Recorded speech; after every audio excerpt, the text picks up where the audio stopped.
Hi guys! Sa pagbabalik ng Reyna ng Kusina, ito na naman tayo. Magluluto tayo ngayon ng ampalaya. So, meron akong maliit na ampalaya na slice ko na ang itsura ko. May nag-doorbell. Wait lang. Dumating pala yung asawa ko. Kasi out na niya sa trabaho dahil Ramadan ngayon. Yung oras nila, maiksi. So, ito yung dinala niyang kape sa akin. Mamaya titimplahin ko to. Pero nagkarak na ako. Ito, ayan. Nagtimpla na ako ng kara kanina kasi kanina nanghingi ako sa kanya ng ng kape. Busy siya sa trabaho kaya nagtimpla na lang ako kape. 'Di ba sabi ko sa coffee shop siya nagtatrabaho, yung asawa ko. Ngayon niya lang ako dinalhan nung nag-out na siya. So siya nga pala guys, meron tayong ampalaya. Ganyan lang kadami. Maliit to na inaampalaya. Pero lalagyan ko siya ng itlog. Kasya naman na siguro sa amin. Kasya na. Ganyan lang kadami. Marami na to siya. Lalo't may itlog mamaya. So, huhugasan ko siya. Ibababad ko siya sa asin. Kasi pag hindi, mapait. Yung iba naman, pinipigaan nila pag nagluto ng asin. Ang ampalaya, ako naman, pag nagluluto, binababad ko lang siya sa salt. So, madami-dami din siya. Tingnan nyo, di ba? Isang bowl na siya. Lalagyan ko pa siya ng, kamatis, sibuyas, at saka itlog. Marami na, di ba? Kumbaga, may partner. Basta may partner lang yan. Pero pag walang partner, kulang sa amin na 4. Kailangan maghanap ka ng idea kung ano ipa-partner mo. Pero meron naman na akong nalaga na na baboy. Sa halagang 100 pesos lang to. Tapos itong ampalaya ko na to, nagkakahalaga lang to siya ng 40 pesos. Kasi dalawang maliliit. Ibababad ko to siya. Ipapakita ko sa inyo ang ang aking biniling pork. Pero nilaga ko na siya dahil bago ako umalis kanina pala. Umalis pala ako dahil meron akong inasikaso. Nagpa-print ako ng mga ID ko, papel. Ayan siya. So, ibabad muna natin to sa salt. Kunti na lang asin namin. Ayan. Binababad ko lang siya sa salt. Ito na, nakababad na siya sa tubig na merong salt. Tabi natin. Pakita ko sa inyo ang aking pork. Na pressure cooker na siya. Ganito siya kalaki. Ayan. So, hati-hati namin to mamaya. 1, 2, 3, 4, ganyan. Parang isang order lang ba? So, itatabi natin to dahil ipiprito natin to. Meron na siya, natimplahan na siya, ipi-pressure cooker. Air fryer ko na lang.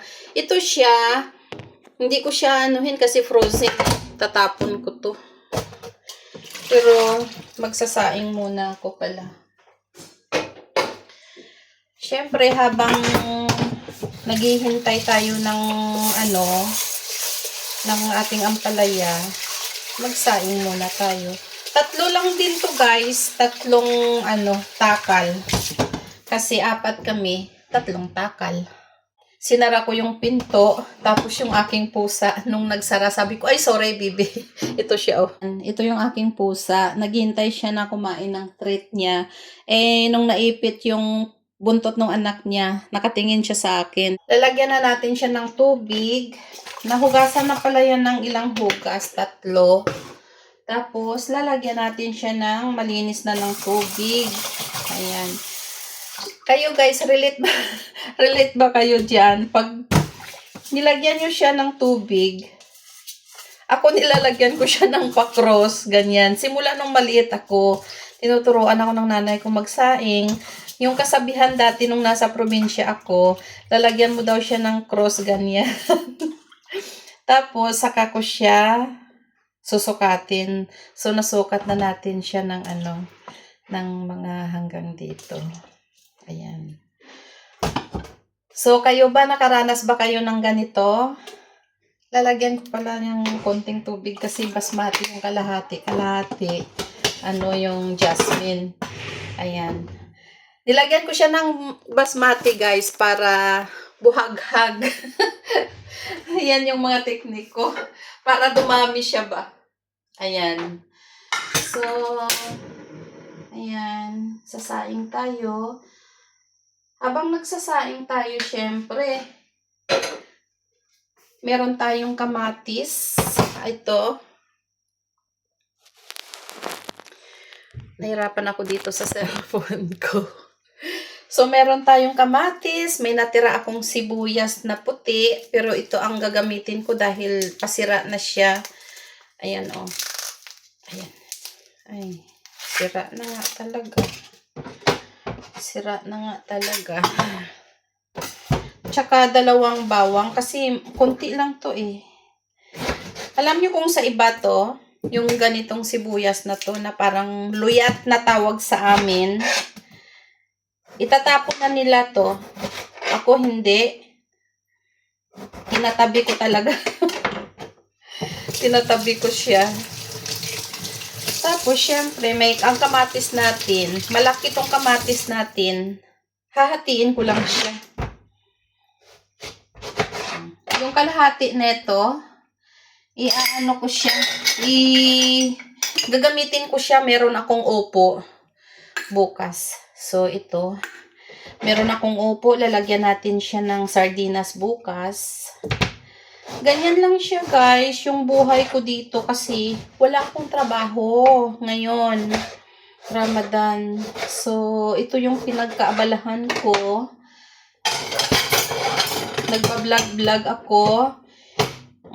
Sibuyas ganito kalaki.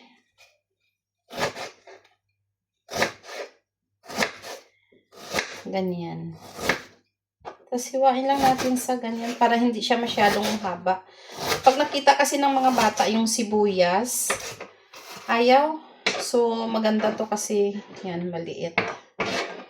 Tapos, syempre, meron tayong bawang. 2. 2 malalaki. Pupukpukin natin ito. Yan.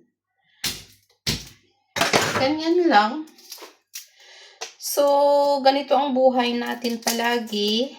Nanay, araw-araw, namumroblema ng mauulam, namumroblema kung anong iulam, saan kukuha, lalo't kinapos ka na sa budget. Ayan. Sa mga nakarelate dyan na palaging kinakapos, present. Ayan siya. So, ito siya i-air fryer natin. Meron akong air fryer dito. Ilalagay ko na. So, meron tayong air fryer. Dito natin lulutuin yung ating baboy. Ilalagay na natin ang ating baboy dito sa air fryer. Kakamayin ko na. Ay, wow. Maliit lang naman yan siya. Ganyan. Tapos, naka 200. Ayan. Tapos, ilang minutes.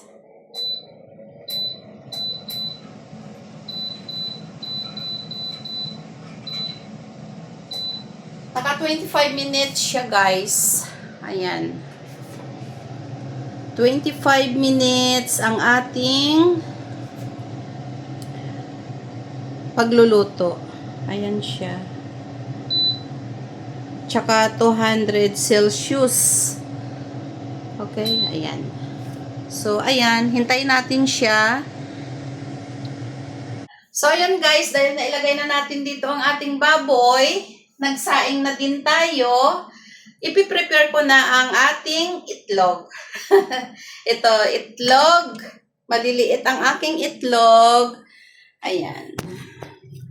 So, ako pag nagluluto, guys, meron akong, apron. Yan. Kasi, di ba dito sa kusina, lagi kang nakaganon, nababasa, papalit ka na naman, gastos na naman sa sabon. So, ito yung ginagawa ko. Kasi sa apron kasi, ilang beses mo gagamitin bago mo labhan. So, ayan siya. Itlog. Ganyan. Malaki ang pula. Parang itlog naman ng kalapati itong aking itlog. 3 lang. Ayan. So, ito siya guys. Lalagyan natin ng turmeric. Ilalagyan ko siya ng turmeric. Lalagyan natin ng konting pampalasa. Kunti lang kasi mamaya doon sa pag-isa, syempre maglalagay tayo. Bakit ko nilalagyan ng turmeric to? Kasi iba ang itlog, cholesterol siya. So para matanggal niya syempre yung cholesterol sa itlog. Wala lang, pampaano ko lang, pampadagdag mga ano. Mamaya ko na to lalagyan ng mga paminta doon sa pagigisa ko mamaya. So guys, hanggang dito na lamang. Bukas, i-upload ko yung mga luto ng ulam. Dahil ayan, nakita nyo naman, nagsaing na ako. Igigisa ko na tong ampalaya. Nagluto naman na tayo ng ating pork. Ayan.